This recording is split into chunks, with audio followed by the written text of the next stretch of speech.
Hey teacher travelers, are you thinking about moving to another country to teach English abroad?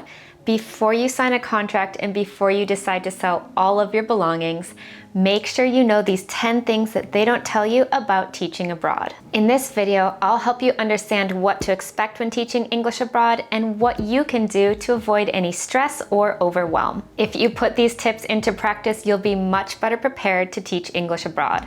So grab a pen to take notes and let's get started. The first thing they don't tell you about teaching abroad is you'll spend more time at your school than is listed on your contract. Do you have a contract for 12, 20, or 25 hours per week? Well, the reality is you'll probably spend more time than this at your school. Teachers are commonly only paid for contact hours. That means hours spent in the classroom with their students. They aren't usually paid for things like grading papers, preparing classes, lunch breaks, or any sort of gap in your schedule when you don't have a class. For example, when I worked as a language assistant at a school in Madrid, I had a contract for 26 hours per week. 25 of those hours per week were to be spent in the classroom with the kids, and 1 hour per week was to prepare, which obviously I needed more than 60 minutes per week to prepare for 25 hours of classes. I was also at the school from about 8:30 in the morning until 5 p.m. every single day, except for one day per week where I got to arrive a little bit later at 9:30 a.m. instead. So as you can see, I spent a lot of time at my school, but I was only paid for 26 of those hours. I recommend trying to negotiate keeping your classes nice and consolidated so you don't have any large gaps, and seeing if you can get any paid prep periods at all.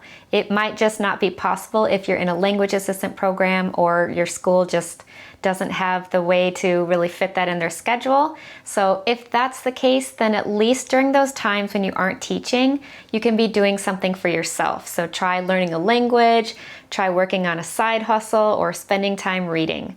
It's really kind of aggravating when you're at school all day, you're not getting paid, but then you're just kind of working all day. So I definitely recommend doing something for yourself, and at least you have that. Before we get to the next point, I just wanted to say hi, I'm Jamie from ESL Teacher 365. On this channel, I share all my teach abroad tips and tricks to help you teach abroad with a plan and confidence. If you'd like to learn about all the different ways to teach English abroad, then you can download my free Teach Abroad Quick Start Guide, which I will have linked down below. The second thing they don't tell you about teaching abroad is teaching supplies are unavailable or expensive abroad. Depending on where you're teaching, teaching supplies and books in English can be difficult to locate or double or triple the price as they are back home. If you're teaching in an international school or language school and you need supplies like name tags or pocket charts or educational posters written in English, I do recommend bringing these things with you when you teach abroad. I'll have a few links listed down below of some teaching supplies that I recommend. As a language assistant, I often had to plan holiday-themed lessons, so I would choose one book for each holiday like Halloween, Thanksgiving, St. Patrick's Day, Valentine's Day, and I would plan a lesson around this for different age groups.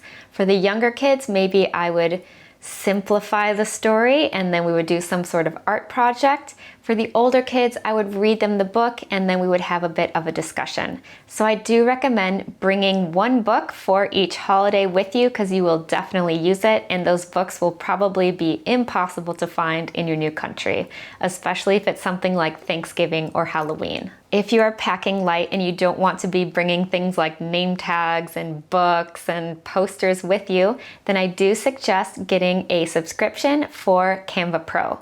Canva Pro is an online design platform, and I will have a link up above to a playlist with different tutorials on how to make worksheets, animated books, printable books that you can use in your classes, and then you don't have to carry everything with you. You can just print off all the materials in your new country. The third thing they don't tell you about teaching abroad is knowing the language is actually quite important. While many people have successfully moved and taught abroad without knowing a foreign language, I do recommend at least having conversational level. This will help save you lots of time, money, and stress. If you don't speak the language, it's very easy for people like landlords, taxi drivers, and even your school to rip you off.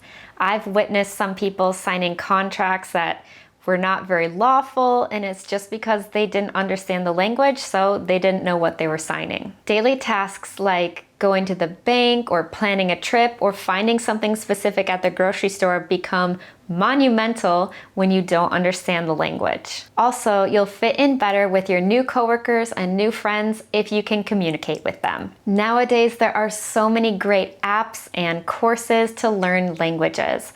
I recommend using something like Duolingo to learn some vocabulary, and an app called Hello Talk where you can have a conversation with a native speaker in that language. There's also tons of inexpensive courses on Skillshare and Udemy and even local community colleges. I absolutely love learning languages with language exchange partners. I've practiced Arabic, Spanish, French, and now Italian with language partners, and I really find it's a great way to get to know the culture as well as the language. The fourth thing they don't tell you about teaching abroad is you need to save everything. Documents, tickets, everything. If you aren't a very organized person, you need to be one by the time you board your flight to teach abroad. You should be able to keep track of your documents and identification at all times. You never know when you're going to need a ticket to prove that you crossed a border, which, oops, I had to do that once, and I really had to search because it was necessary to get my visa to stay in Spain, but I found it.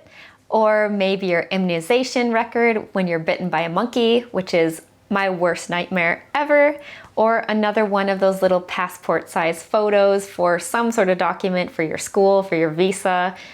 Everyone wants those photos. I don't know what it is, they're like gold. I use a small file folder where I can keep all of the physical documents, and I also keep scanned copies in a folder on Google Drive so I can access those easily from my phone. As someone who has gone to the hospital in 3 different countries when teaching abroad, it's really important to have all of your medical history, immunization records, things like that on your phone, because obviously they're not going to have that information in your new country. So you're going to have to show them, yep, I've had these shots, or I have this condition, or whatever. You just need to be prepared. The fifth thing they don't tell you when teaching abroad is it can be really, really hard to meet locals. Depending on where you're teaching, it can be hard to meet people. Maybe you're geographically isolated, or because of the language barrier, or maybe it's just a bit more of a closed culture.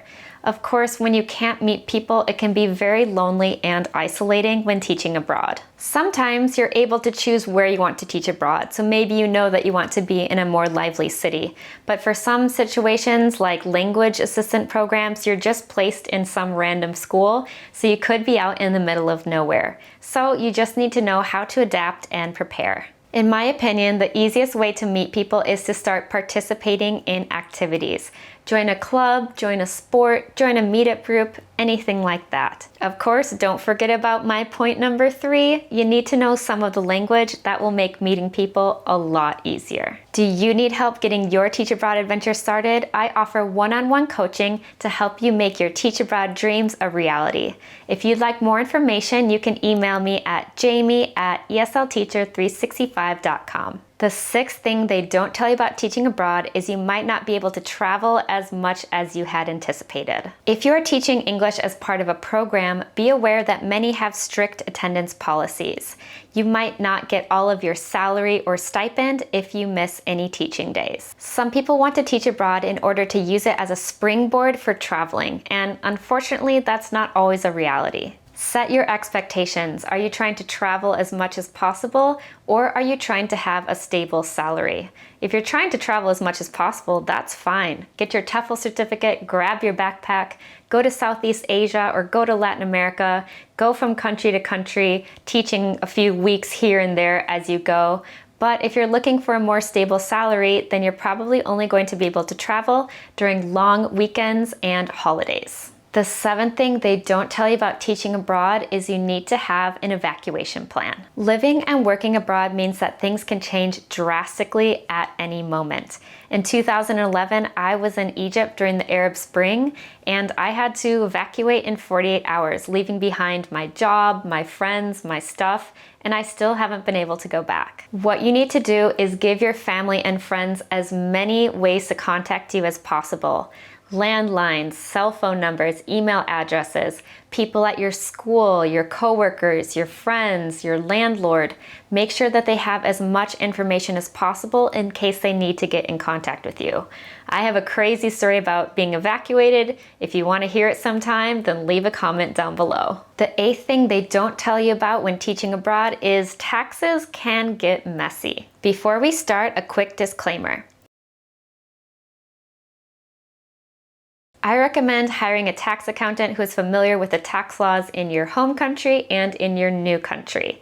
Sometimes you're going to get a stipend which isn't taxed, or a salary which is taxed, or maybe you have assets, and it all gets very confusing very fast. So just get some help and it will solve all your problems. The 9th thing they don't tell you about teaching abroad is you will lose friends. I'll admit that I've lost friends, and the only reason is because I've moved abroad. I've missed their birthdays, their weddings, their baby showers. I've tried to reach out to them and they just kind of stopped responding. And honestly, I can't blame them. If you're gone a year or two, it's not as big of a problem. But if you are planning on traveling and teaching for a long time, then just be prepared. Now, more than ever, it's easy to stay in touch with family and friends through social media, text messaging, and video calls. However, teaching English abroad does involve sacrifices, and there are just people who won't want to make the effort to keep in touch, especially if it's a crazy time zone. It does make it very hard. The 10th thing they don't tell you about teaching English abroad is it's harder to come home than it is to move abroad. Reverse culture shock is tough. Suddenly you come back home and you feel like you don't even fit in your home country anymore. Your perspectives on the world are different, your mannerisms, it's rough. Culture shock is of course difficult when you move abroad, but I guarantee you it's even harder to come back home. Honestly, I am one of the worst people to give you advice on this because I haven't lived in my home country since 2010. But I will say that I like to take little bits of the countries where I've taught and bring them to my new country. So for example, in Australia, I still make time for Spanish-style tapas because it's just kind of part of my life now. It's something that I just don't want to let go of. I hope this video helps you see what challenges you might face when teaching English abroad and how to be prepared for them. Teaching abroad is full of ups and downs, but for me, I think the positives definitely outweigh the negatives. If you need help getting your Teach Abroad adventure started, then fill out my survey, which is linked down below, to see how I can best help. For more teaching tips and tutorials, make sure to find me on Instagram at ESLTeacher365 and give this video a like if you learned something new today. Thanks for watching, and I'll see you in my next video. Happy teaching, and remember, the world is yours to teach and explore.